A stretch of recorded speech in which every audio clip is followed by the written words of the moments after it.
The funny thing is, when you talk about setting someone on fire, looking at all of the things that we've done in the parks over the years, setting someone on fire was one of the statistically safest things that we have ever done from a performance standpoint. Really?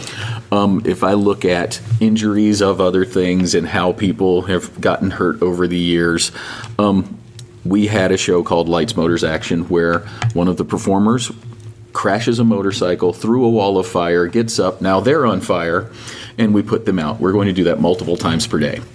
And everyone said yes to that. So much like Anna's experience with that is there's a safe way to light people on fire.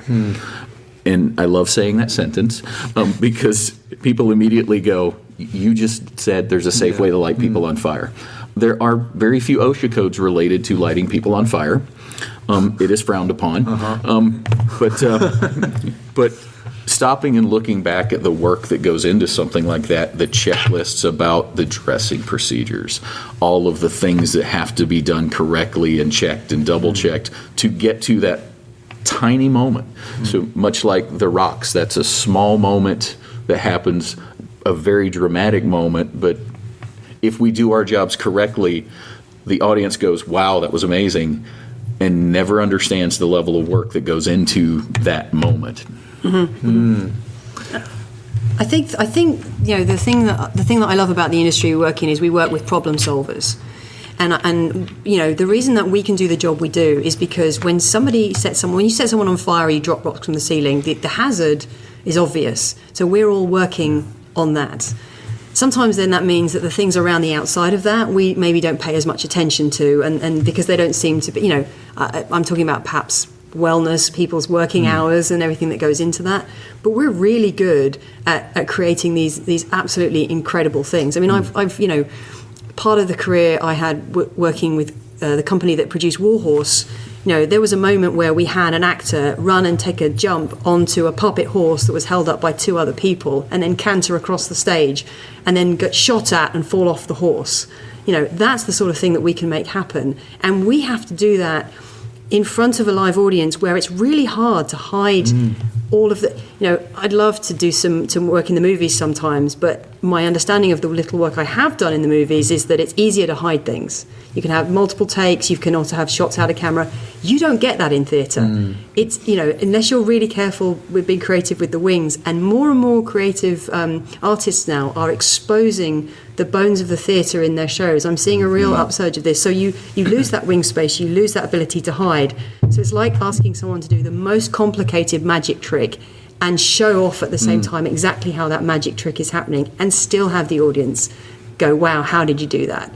And that's the people that we work with. I mean, that's what makes the job so amazing. That's fascinating, and you can feel the passion come out when you guys describe that. So at the same time, I'm sure you've had incidents when things have gone wrong. What do you do when something goes wrong? What's whether it's mindset, maybe I'm not sure what example you can provide. You don't have to provide one, but is there something that you kind of do that? I think the most important thing when looking at those moments when things don't go the way we had planned them is taking into account the decision-making process that got you to the moment. Okay. And really looking and being willing to open that decision-making process back up and break things down. I think too often we look at a situation, we assign blame, whether that blame be a person, a situation, a choice, and we stop. Once we have found the culprit, we stop looking.